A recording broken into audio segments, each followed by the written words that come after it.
Theo van Doesburg, on va le voir, va être celui qui va être l'animateur de ces mouvements d'avant-garde et qui fera le lien avec les autres mouvements, ceux dont j'ai parlé, avec Dada, puisqu'il va être lui-même un des activistes du mouvement Dada, on en reparlera plus tard, avec les avant-gardes russes, on va le voir également, avec en particulier son amitié avec Lissitzky, avec d'autres domaines que la peinture et l'architecture, la poésie, on va en parler, le cinéma, puisqu'il va entrer en contact avec des artistes comme Hans Richter, qui sont les explorateurs d'une dimension plastique du cinéma, et l'architecture, bien entendu, dont on va voir deux facettes dans son travail. Aujourd'hui, on va se tourner vers la collaboration qu'il va engager avec un certain nombre d'architectes pour participer à des projets en tant que coloriste, en tant que peintre. Et la semaine prochaine, le cours certainement le plus important sera consacré à son activité de concepteur, d'architecte, proprement dit, et d'inventeur d'un nouveau type d'espace. Doesburg, le voilà avec sa troisième femme, qui s'appelle Nelly. Là, c'est écrit Petro, qui est son surnom. C'est aussi un couple. C'est très important de voir que, on verra au fur et à mesure, sa troisième femme, et même les deux premières ont une importance dans son œuvre. Ils vont travailler, collaborer très longuement ensemble. Doesburg est né à Utrecht. La photo précédente, c'était une photo, un portrait de Lucia Molinac, dont on parlera un peu plus tard. Voilà Doesburg enfant. C'est une sorte de dandy. Hein. Il y a beaucoup de figures d'artistes qui ont aussi cet aspect un peu... évidemment, tous ces gens sont extrêmement pauvres. Ils ont toujours des problèmes d'argent. On l'évoquera, par exemple, à propos de Mondrian. Mais en même temps, ils sont une espèce d'allure un peu dandy. On l'avait vu aussi à propos de Lissitzky ou à propos d'Ivan Leonidov.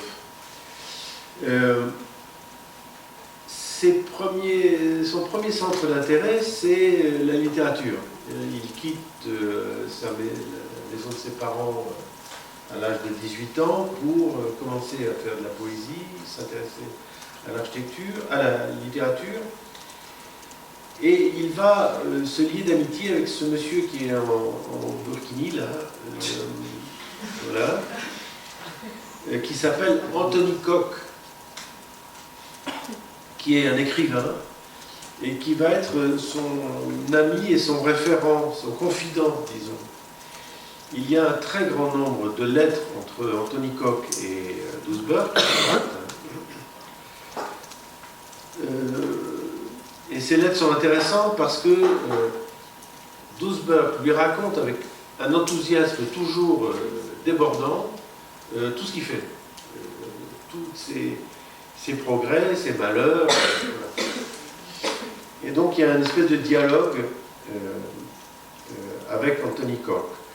Il y aura aussi un dialogue, on évoquera au fur et à mesure l'importance des lettres de Doesburg aux différents protagonistes des avant-gardes. À gauche, on voit un poème de Doesburg dédié à Anthony Koch. Sa première femme est poète.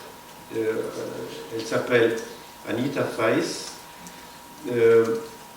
Et Doesburg va travailler avec elle pour, on le voit ici par exemple, faire la composition et la couverture des recueils de poèmes.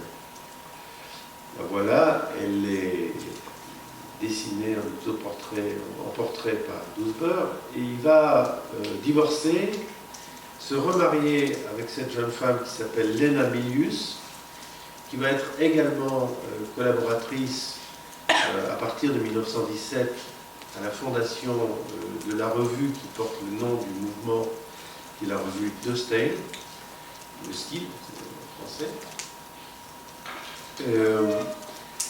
Cette revue, Doesburg va en avoir l'idée, après avoir écrit dans de nombreuses revues diverses des articles sur la philosophie, la peinture, etc.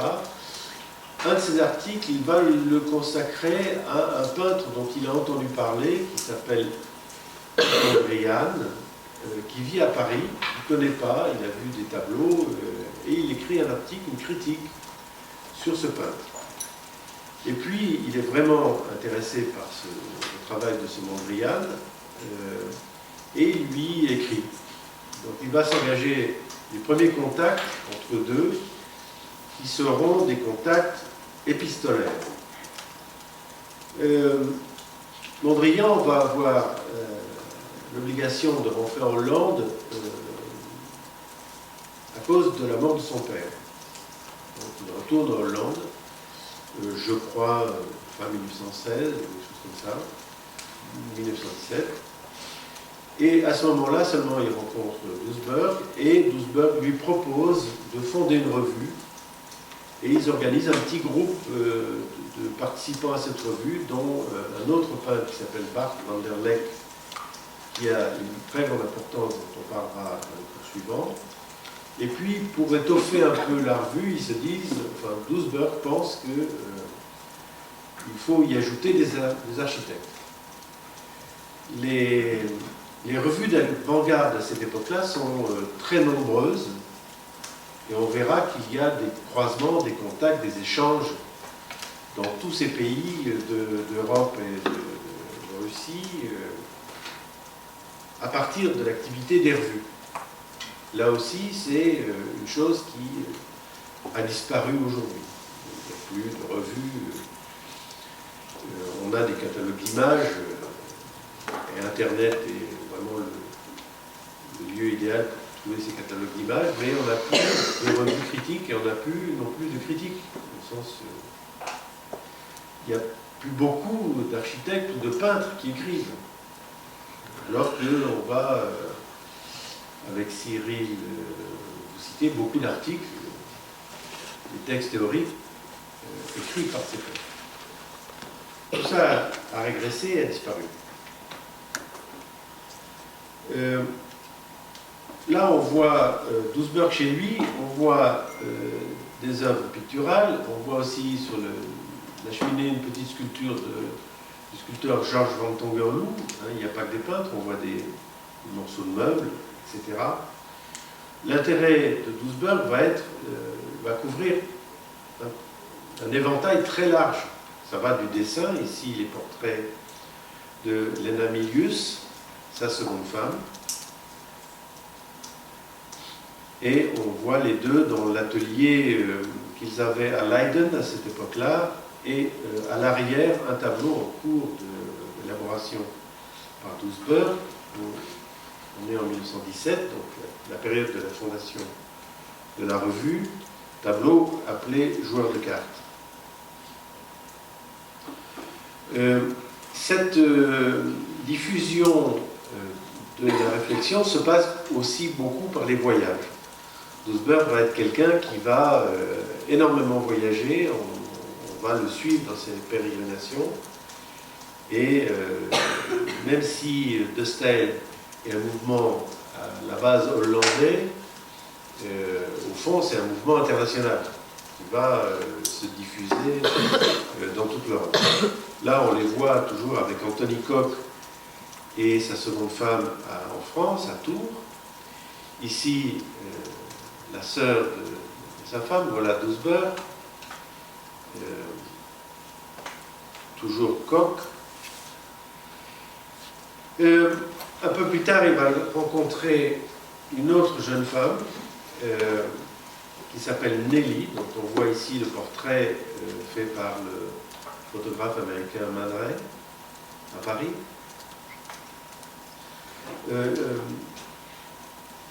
Ses rapports avec les femmes sont assez étranges, puisqu'il va garder des relations d'amitié avec sa seconde femme toute sa vie. Sa seconde femme sera aussi une amie de sa troisième femme, qui est ici.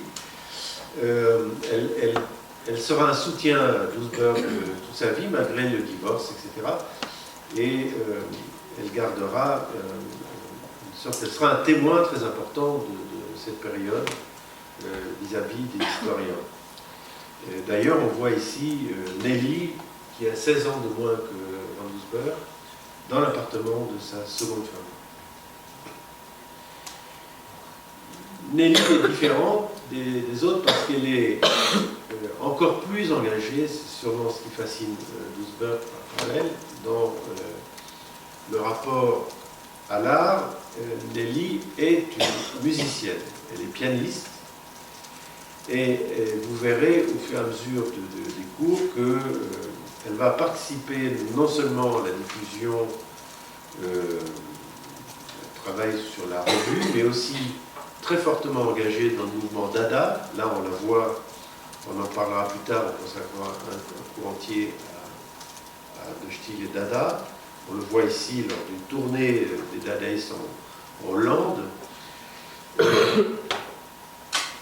Elle participe à des concerts, elle va dans toutes les manifestations dadaïstes jouer des pièces de musique d'avant-garde, non pas comme compositeur mais comme interprète.